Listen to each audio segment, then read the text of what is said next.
We have taken this show to a few different schools across the state. We went to districts back in January. We went to the Mid-Michigan Love Festival the first weekend of February. And then this Saturday we hosted regionals at our own home school. And it was a very successful regionals. We will be advancing on 2 states this weekend. We'll be performing this Friday.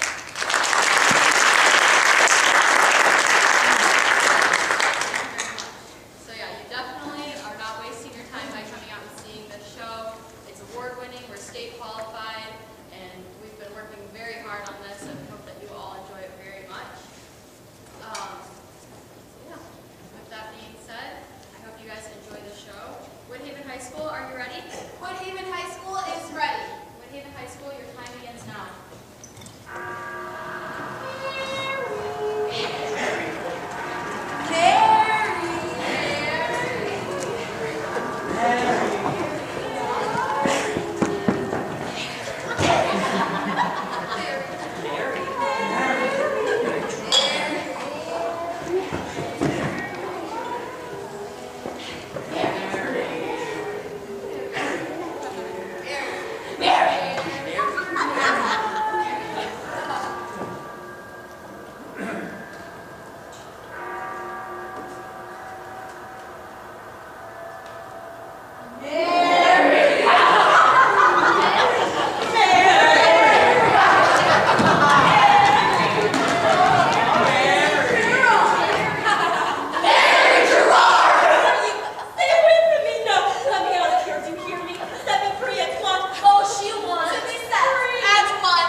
Dr. Rush has invented 2 appliances to be used for the treatment cleans them up. That shakes them up. The other is the tranquilizing chair for types like you. I feel weak. Faint. It's only natural after the bloodletting. Bloodletting? It is quite customary, Mary. It lessens greatly your protestations of sanity. From you they took 30 ounces of blood. Is that the itching of my arm? Oh, yes. I have to get out of here. I can't have been here for only one day. It isn't possible. It's only now near midnight. Soon it will be Sunday. You'll be able to hear the bells from all the churches. Stephen Girard will be in his usual pew, Mary, praying for your soul. You know anything about my marriage. You know it was the worst thing that ever happened to me. Until this. This from a woman legally bound to a husband for 13 years. She sounds like a woman of the street. A common whore! How dare you speak to me like that? I am Mrs. Stephen Girard. Get away from me. Get out! Don't send us off or shut us out. We're only trying to help you, Mary. To put mildly what you're bound to hear. Tomorrow, only then it will be so very much worse. No one would dare talk to me in such a manner. They will, Mary. And worse, much worse, Mary. The ones on the street, the ones at the windows. The ones who come daily. To stare and point. And laugh at the lunatic. To mock them! Trying to frighten them into fits. Or convulsion. Or seizures. And it works beautifully, Mary. I don't believe you. People aren't like that at school. I'm sure they're not. She has so much to learn. The amusement people derive from the suffering of others. The superiority they feel when they see those less fortunate. They relish it, travel in it, rejoice for it. Said you know all I want to know? Then tell me how to get out of here. Please, please. You have to start at the beginning by seeing the warder of the cells. Well, I talked to him this morning. He won't help me. You have to see him, for he's the beginning. And if you are to know the end, you have to begin at the start. Mary! That is your name, isn't it? My name is Mrs. Stephen Girard. You will call me by that name if you address me again. No, I don't. I calls you Mary. I have it on strictest orders not to call you any such false names as that. My name is Mrs. Girard. There's nothing false about that. Well, you'll be right at home then. We've got the Queen of France and King of Poland in here too. Call yourself whatever you will. But you know who I am. You came to my home in your carriage to take me to see a doctor. You know I am Mrs. Girard. I went to Mr. Girard's home, not yours. All I know is you're married. More than that, I don't want to know. You don't understand. I came to see a doctor in order to take me back to my home at once. Home? This room is your home now, Mary. And it's cheery, too, in daylight. That is, if you'll be able to see much daylight for all the admirers you'll be entertaining in them windows up there. What admirers? Tomorrow's Sabbath? Oh, lots of folks will be out in a holiday mood. You'll see for yourself then, I figure. I won't be here tomorrow. I came to see a doctor about a personal condition. Where is he, sir? Me name's Frankie. You be good to Frankie, and Frankie will be good to you too, Mary. I demand that you take me to see a doctor at once. Snooty, aren't ya? Wants to see the doctors at once, do ya? Well, doctors don't come round at once. They're due sometime week after next. I suppose you'll wait until then, all right? Do you have any idea who my husband is? Yep, I know who you claim, Stevie. He's the richest man in the city of Philadelphia. If you keep me here against my will, you'll be making a terrible mistake. He might sue this hospital, its board of managers, you and everyone connected to it. Nope, don't think so.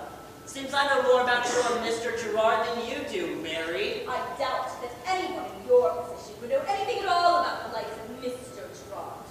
Your superiors will. All I know is it was Mr. Girard himself who said that you're a lunatic, and and requested most kindly that you be held here for treatment for the rest of your natural life. That's a lie. How dare you accuse my husband with such a lie? Some says you've done some of that impugning yourself, Mary Girard. How dare you?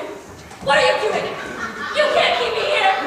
Where am I? This is the Pennsylvania Hospital, and you are in the ward for the mentally deranged, the place for lunatics in plain speech. But I'm not lunatic. That's not for you or me to say. That's for Mr. Girard to say. He'd be your legal guardian, and he's the one who put you here. He hasn't the authority. He's not medically qualified to pronounce me either sane or insane. He's your husband, ain't he? Yes. Then there you be. He don't got to be no doctor. All he's got to be is your husband. Got a little letter from Mr. Girard saying out that you, his wife, Mary Girard, is insane, and asking most kindly that you be held here for treatment for the rest of your natural life. God's sake, don't jest with me, sir. Oh no, it's no jest. You can be sure here that the locks are the realest and finest locks you'll ever see. Oh, and your companions? We are the genuine thing. Out and out lunatics. Every last one.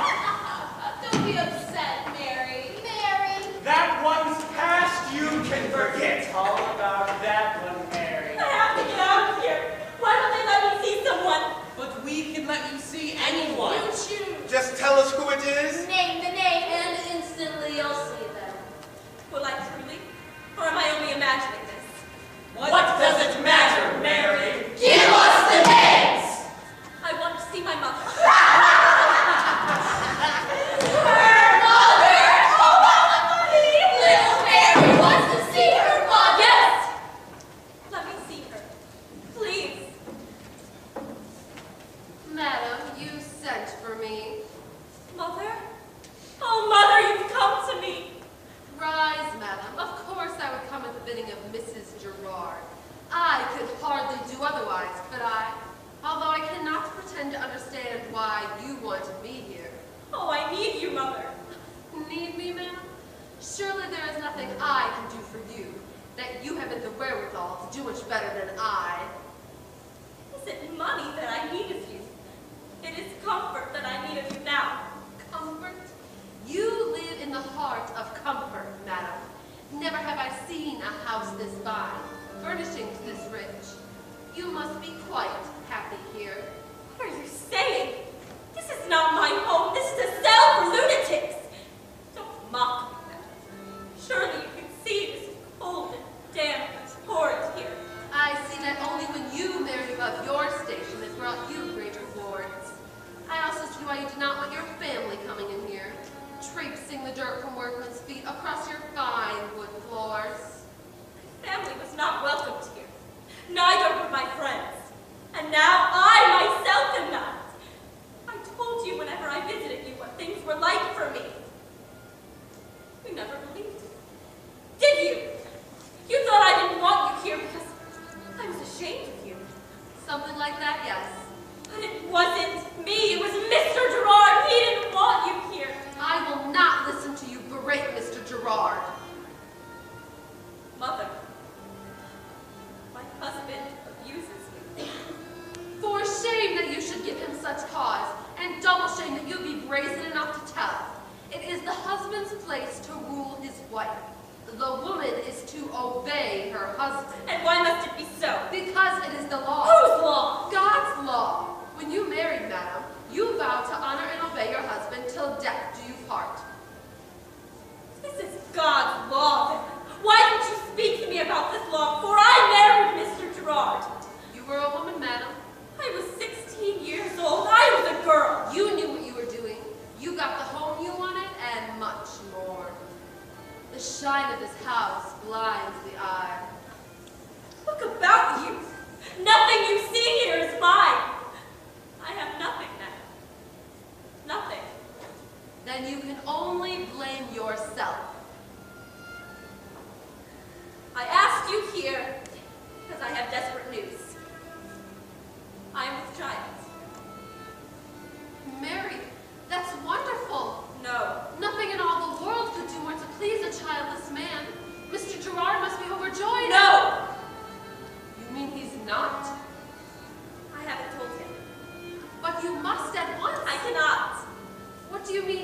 cannot. It is not Mr. Girard's child. Mary, no! I informed Mr. Girard that I intend to leave his house. I want to come home. I cannot help you, madam. It would have been wise of you to have had his child. Don't you think I tried to have a child by him? All I know is that you have stupidly jeopardized not only your own welfare, but everything else as well. If Mr. Girard rejects you, so must I. If Mr. Girard rejects you, so must I. No! Don't leave me! Please, don't leave me, Mother! You didn't even see me here. Thought I was still mistress of my own home. But I wasn't. You never were. Were you, Mary? Leave me alone. You cheated me. You're doing it to yourself! We want you to see how things are with you. How things are with you. How things are with her. What do you mean by that? Dr. Rush asked that I speak to you personally, Mr. Girard, to make known to you certain surprising developments that have only now come to our attention regarding the state or condition of your wife, sir. I do not know, sir, if you value your time, but I do mine. Please be brief. If there is some question as to the adequacy of the monthly payment of her expenses, I shall naturally... Sir, it is not a financial matter that brings me here, but rather one concerning your wife's mental and physical condition. As she yet remains my wife, and as you have brought it upon yourself to instruct my affairs with this manner, I shall listen to you, only briefly. I have surprising news for you and for all of us at the hospital. Mrs. Girard is with child. Yes. Are you saying, sir, that you are cognizant of that fact? Yes, sir, I am. And you were so aware of this when you brought her to us? Yes, sir, I was. And yet you brought her to us to be confined with the mentally insane. Most certainly. I find it curious that I need point out to you that the physical conditions of one's body has nothing whatsoever to do with the one's state of mind. I brought my wife to you because she is insane. That has nothing to do with whatever physical condition she may be in. Mr. Girard, I'm happy to tell you that that is not always the case. Although the mind functions separately from the body which supports it, there is one major exception to that general rule. And what is that? The state of pregnancy. It is not uncommon for a woman with child to exhibit many of the signs we ordinarily ascribe only to the insane. Consequently, under these circumstances, the board of directors and I agree that it is in everyone's best interest for you to remove Mrs. Girard from our care. Then, after the deliverance of your child, she will most probably prove to be as sane as she ever was. My wife, sir, is insane. Mr. Girard. I said she is insane! Upon occasion, she has exhibited erratic behavior and outbursts of abusive language. If she were not pregnant, there might be cause to think that extended rest, close care, and quiet might not be enough to restore her normal faculties. However, as she is with child... That is a fact I wish you and the members of the board to disregard. Whether she is with or without child be no concern of yours. I was previously aware of this matter, but I have chosen of my own free will to ignore it. Sir, I am amazed. I have just told you that your wife is soon to be delivered of your child. A child you seem determined will be gestated and born in a madhouse amid scenes of the most horrid chaos. And yet you advise me to ignore it. Precisely. Mr. Girard, we cannot permit you to leave Mrs. Girard in these conditions. Indeed, to place such a woman in such surroundings at such a time is to pose the greatest possible threat to her sanity, no matter how sound of mind she may have been beforehand. I see. Perhaps this will be sufficient. Mr. Girard, it is not a question of money, sir. Is that a fact, sir? It is, sir. Come, sir. I am an active loyal supporter of our new republic, and I am a businessman. In both capacities, it has been my experience that everything in life is a question of money. I have found no love, no loyalty, no friendship, and no effect that cannot be altered by a large enough sum of money.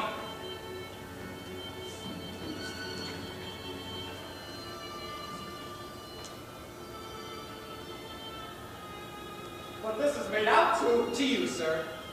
This is payment in advance, which I hope you will be gracious enough to accept from me. I humbly ask that you see to it personally.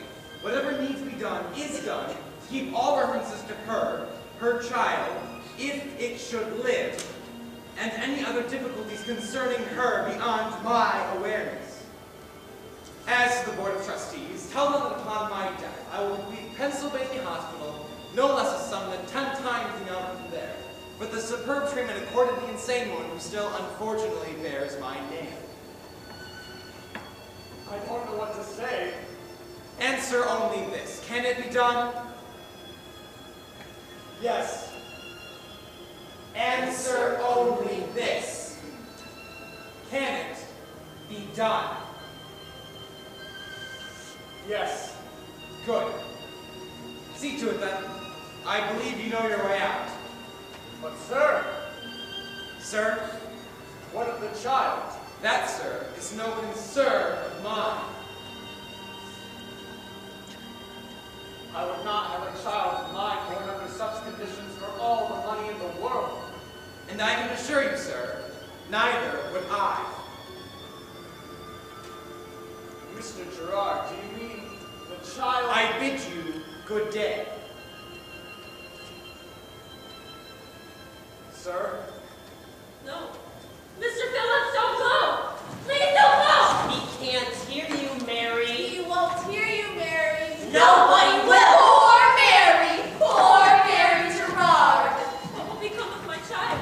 Whose baby is it, Mary? Tell us who the father is.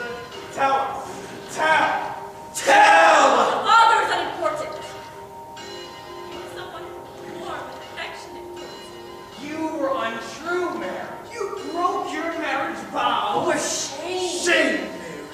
You will give birth to an evil thing. Only evil comes from evil. Darkness spread and darkness gives forth darkness. I don't believe you. You're trying to drive me mad. You should have been like Polly Kenton. Yes, definitely like Polly. And you would have been all right. Had your baby. And your home. Your mother would have been so grateful. Mrs. Lum would have loved having a daughter like Polly. What are you talking about? They were talking about me, Mrs. Girard. Who are you? I don't know you. My name's Polly, Polly Kenton. There's no reason why it should be important to you. I'm only one of a long line of housekeepers who will replace you, Mrs. Girard. Girls and women he will turn to, has turned to already. You know that. Yes, I know that. I know that Sally Bickham, the slut, he brought her into my house, called her his housekeeper, tried to keep me out of town so I couldn't see that she had taken over my room and you. And there'll be others too, I suppose? I'm sure there will be. And so you're just a whore like all the others? I'm his housekeeper, Mrs. Girard. The difference is that I will be more successful and longer lasting than the rest. He'll even come to care for me a little, as much as he is able to care for a woman, anyway. I don't believe you. I wouldn't lie to you, Mrs. Girard, because I have no need to do so. Why didn't he care for me? In the beginning, he did. You should have had his child. It was not my fault we couldn't have children. Oh, I thought it was. And I knew he blamed me. He didn't say anything, but sometimes I was sewing, I would suddenly feel cold. And I would look up and see him staring at me. And I knew that he was looking at me as though I were a column of figures that didn't quite balance in his cash books. You sound as though you wanted him to care for you. Is that so strange? It isn't practical. His affection was all that I wanted. But he had none to give. Wealth is what he had to give you. That meant nothing to me. Nothing! You should have had his child. Then the bargain would have been complete. You would have won his undying gratitude. And if you could have managed to have a son, you would have won his affection as well. You've not had children, have you? Of course not. The man expects the wife to bear the children and his mistress to bear none. Yet you have won his affection. Yes, I have. How? By not even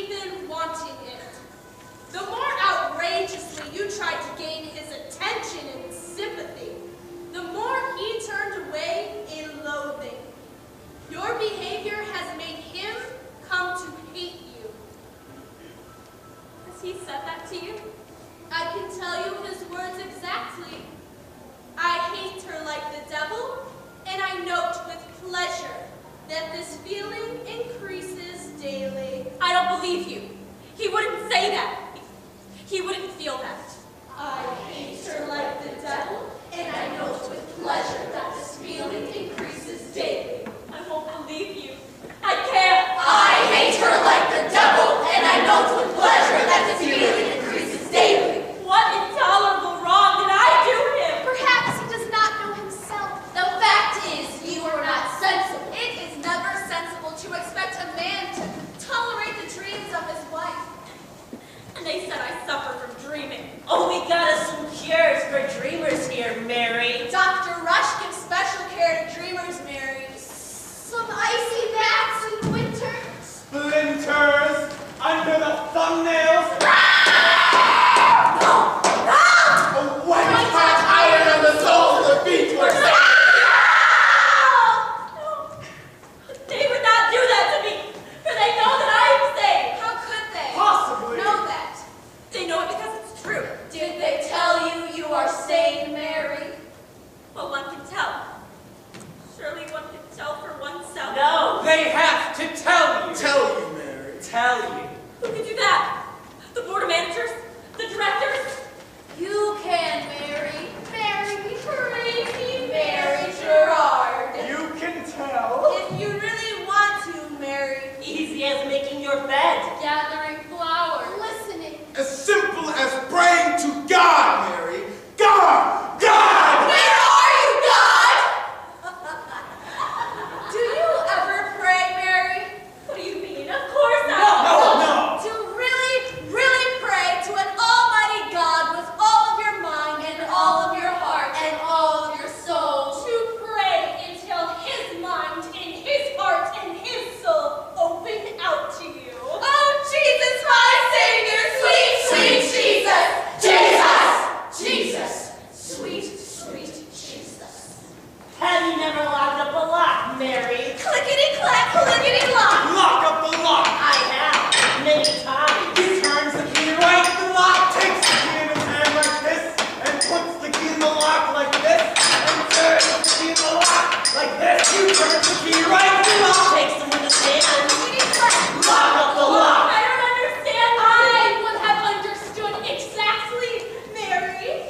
Have you ever made your bed, Mary? It must be done exactly. At the proper time, not just anywhere. The sheets must be smoothed and straightened well until no single line or wrinkle. And if the covers are spread straight, pillows fluffed up soft, but if it is not neat and smooth, it must be torn apart. One must begin again. The sheets must have no wrinkles, Mary. Smooth, Mary. How could you possibly? Have you listened, Mary?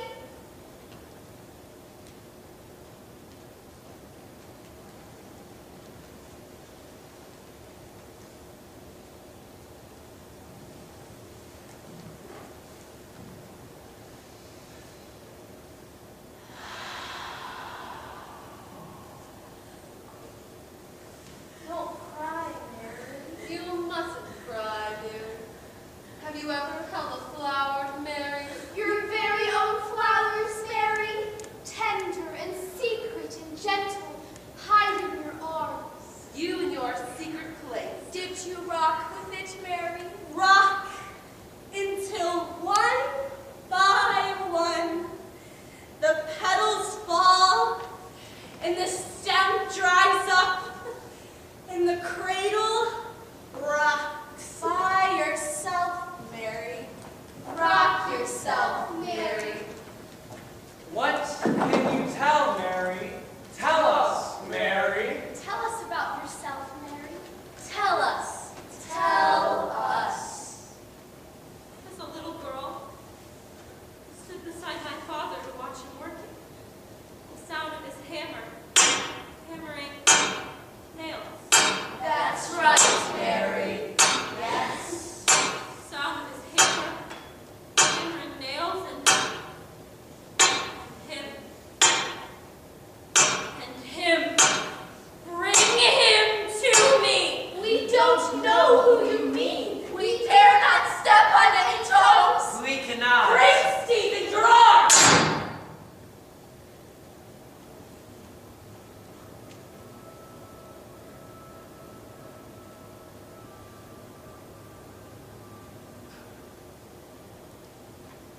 importance, Mrs. Hatcher. You and Mr. Hatcher will receive the set sum for nursing the child, just as you have with all the other children you have cared for in the past. Yes, Mr. Phillips.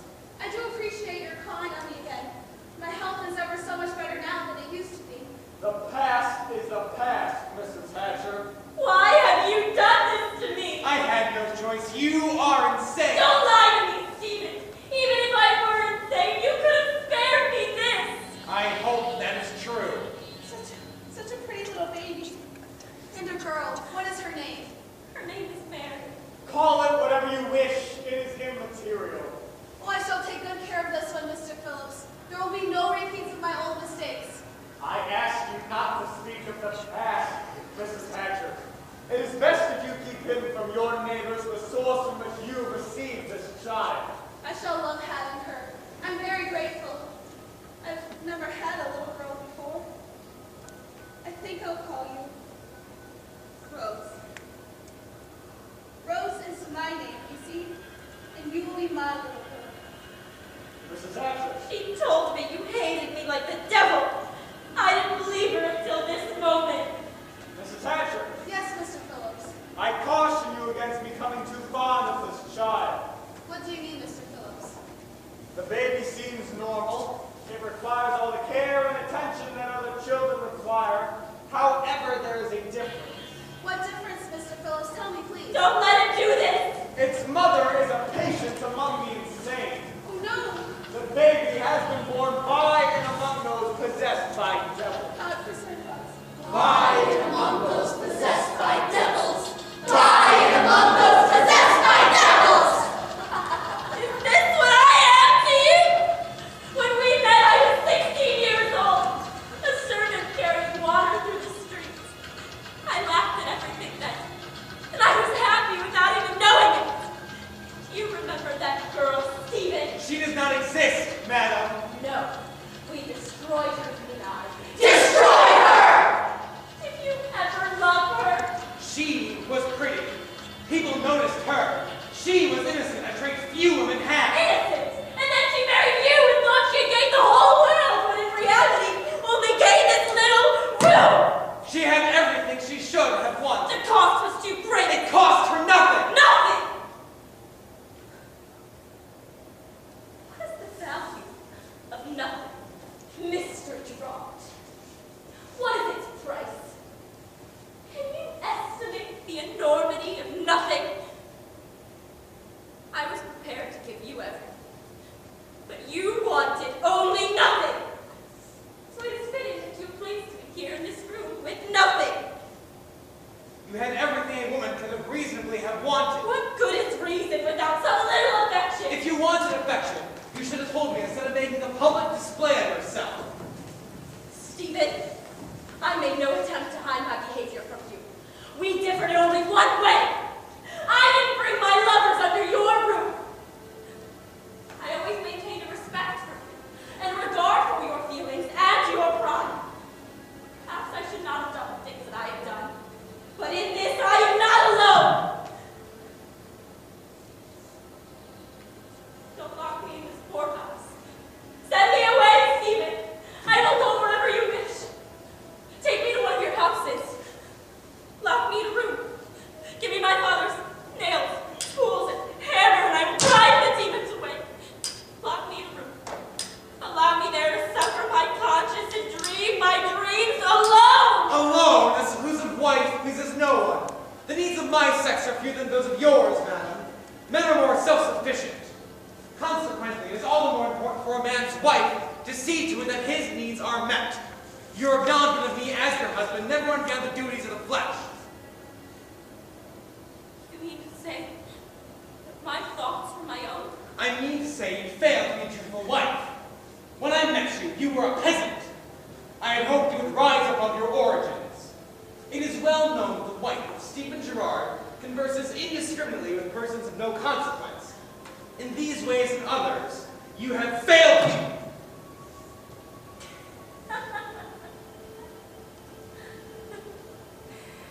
You are right. In these ways, I have failed you, Stephen. I can make your life a hell on earth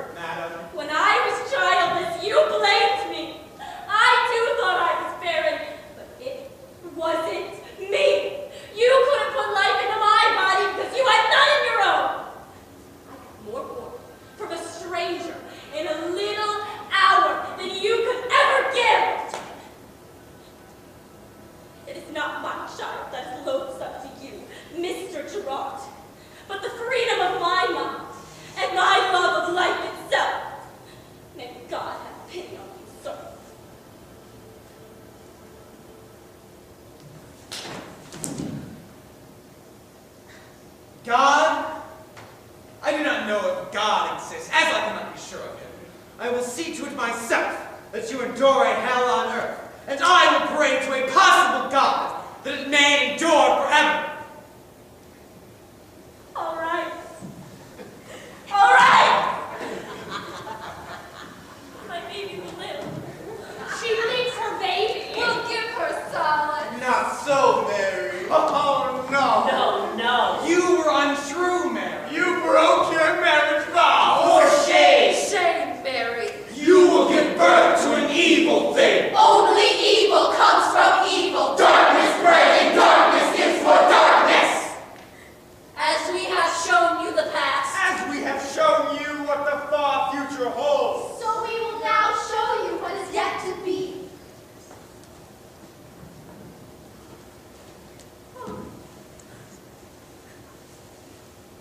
She is so very lovely. I ever doubted you were worth so much suffering. Forgive me. Why are you laughing? Tell me she will live, won't she? Oh, yes, doubtlessly. Most definitely.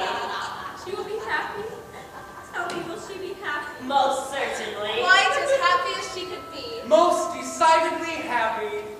And I shall live for that if you will promise me that. Oh, yes, we can do that. The question, however, is How long? How long? It will not be a longish life. Will she die young? She will, yes. Quite young. Quite young. Will she live 20 years? 20? Heavens, what an age! 15 years? Goodness, no, certainly not. Then 10 years? Surely 10? Gracious goodness, no. Nothing like it.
understands. Yes. Alas, I do understand. I am not mad already, I soon shall be. There is a point in my mind, a point of absolute stillness, hatred, jealousy, greed cannot come. A point of being and feeling which longing and happiness cannot touch. When I pull myself into that place, I feel as though I've reached something. God, far greater than God. Going there and look out at my little life as though the worst shadows show upon the wall. Going there, I can see that all is quiet, still, gentle, and peaceful there. For no human being can enter. And by comparison, the world outside is heartless, greedy, horrid, and cruel. So let them come to the windows to point and laugh at me. I will give them the show they warrant. Dare let them come. I will greet them with venom, caress them with violence, and address them with words obscene and gestures which are vulgar. For I will teach them that they are nothing. And I shall have nothing to lose. And it'll be no capitulation or surrender. From this day, I, Mary Girard, shall be truly and happily insane. Insane. Insane. Insane. Insane.